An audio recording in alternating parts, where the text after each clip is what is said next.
E para falar mais sobre isso, a gente recebe agora aqui no Jornal da Manhã o doutor em Economia e diretor-geral do IBMEC, São Paulo e Distrito Federal, Reginaldo Nogueira. Doutor Reginaldo, em primeiro lugar, muito obrigado pela presença aqui com a gente nessa manhã de domingo. Bom dia. Bom dia, muito obrigado pelo convite.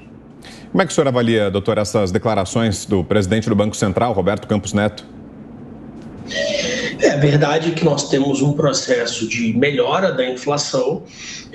Se a gente observa nos últimos 3 meses, efetivamente a inflação vem caindo. Estávamos com um nível de inflação muito desconfortável, acima de 2 dígitos, na casa de 10%, e agora essa inflação está próxima a 7%.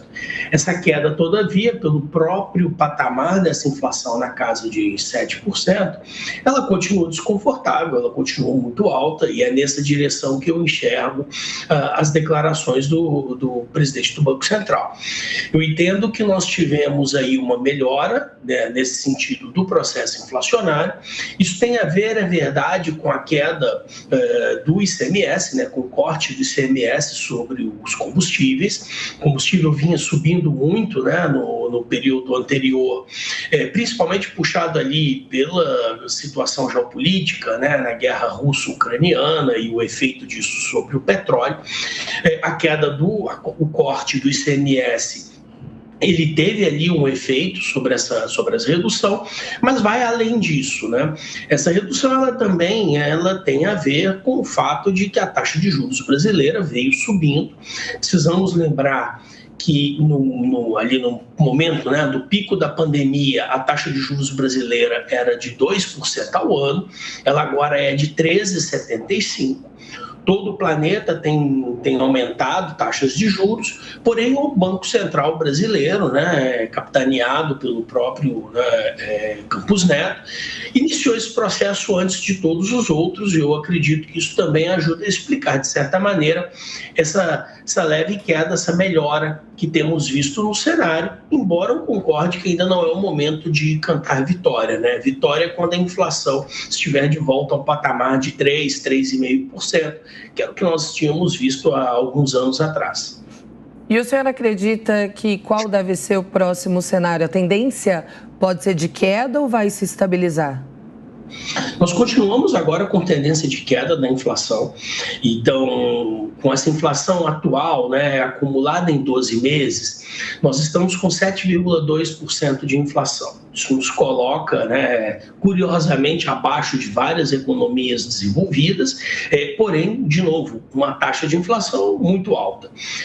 Porém, o mercado espera, e todos os indicadores apontam para isso, que essa inflação vai continuar a cair até dezembro. Então, é esperado ali uma taxa em torno de 5,6%, talvez 5,7%, alguma coisa ainda não dentro da meta, não tão baixa, mas a gente deve ter ainda uma queda nesse período. E é esperado ainda que essa queda continue no próximo ano. Então, a gente deve sair de uma inflação aí em torno de 5,7%, 5,6% esse ano, para algo ao redor de 5%, um pouco abaixo disso em 2023, e aí, já em 2024, as expectativas nos colocam novamente numa inflação em torno de 3%. Acelerar esse processo de queda, eu entendo que é uma das preocupações do Banco Central, e esse é um dos motivos, inclusive, pelo qual eu entendo que ele está pedindo paciência e tentando evitar essa comemoração exagerada dos 3 meses seguidos de deflação, porque será preciso manter a taxa de juros mais alta por algum tempo, como forma de voltar, então, a patamares mais razoáveis de inflação. E quais medidas que foram adotadas, doutor, e que permitiram essa queda na inflação que a gente está acompanhando agora? Com certeza, o corte do ICMS sobre combustíveis teve um efeito muito importante. Se a gente olha os últimos 3 meses, julho, agosto, setembro, nós observamos quedas muito fortes em transportes. Também tivemos ali, no último mês, começamos a ter uma deflação em alimentos, uma queda, né, no grupo de alimentos de 0,5%. Isso também tem dado ali uma trégua para a inflação. Mas antes de tudo, com certeza, o próprio aumento da taxa de juros que o Banco Central vem fazendo já há algum tempo. É preciso lembrar que o processo inflacionário brasileiro ele tem que ser visto no contexto internacional. Nós tivemos ali na saída da pandemia da Covid-19 aumentos de preços no mundo inteiro devido a um descasamento entre oferta e demanda, né? Nós tínhamos ali economias que começavam a resgatar o consumo, mas que continuavam com dificuldades na oferta de bens e serviços, ainda com lockdowns setoriais, por exemplo, na China, atrapalhando as cadeias de produção. Isso começou a trazer pressões inflacionárias muito fortes. Isso tinha sido piorado pelo fato de que no mundo inteiro os juros ficaram baixos demais por muito tempo, novamente como uma resposta ao período da pandemia de Covid-19, né, uma preocupação ali de impedir que as empresas quebrassem, né, que tivessem ali no momento de fechamento da atividade econômica, elas não conseguissem financiamento. Isso foi verdade no Brasil também, então eu lembrava há pouco, né, a taxa de juros brasileira chegou a 2% ao ano, no momento mais grave da pandemia, mas a partir daí o Brasil começou a elevar sua taxa de juros, o mundo tem feito essa normalização monetária também, e isso tem efeitos defasados, que vão aos poucos ajudando nesse controle da inflação e nesse equacionamento entre oferta e demanda. Então eu entendo que esse trabalho do Banco Central, né, que vem sendo feito, continua sendo feito, né? Lembrando, inclusive, que agora temos um Banco Central independente, né? Então, estamos passando aí por um processo eleitoral no qual o presidente do Banco Central tem toda a liberdade, junto com sua diretoria, para trabalhar da maneira necessária para trazer a inflação de volta para a meta, né?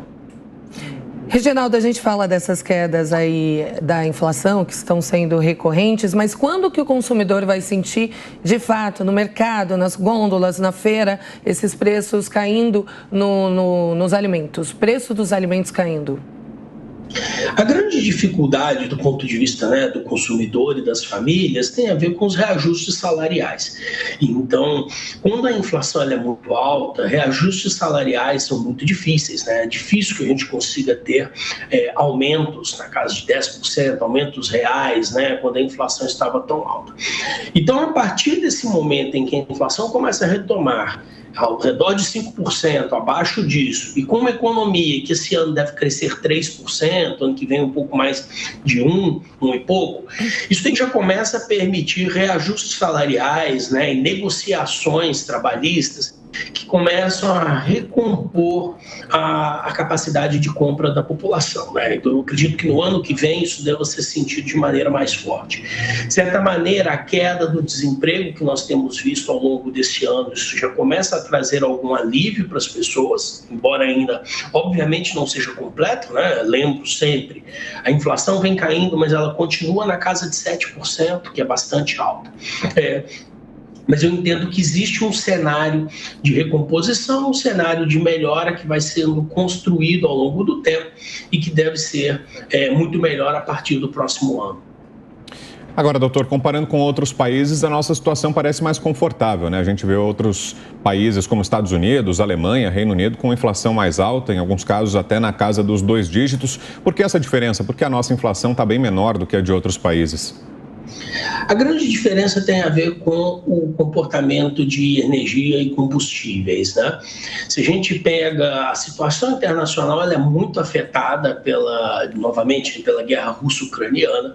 Isso afeta o custo de energia, o custo de petróleo, de gás, e isso tem impactos no planeta todo. Mas na Europa, principalmente, o custo da energia é muito dependente do gás russo, ele é muito dependente, né, do petróleo que vem do leste europeu.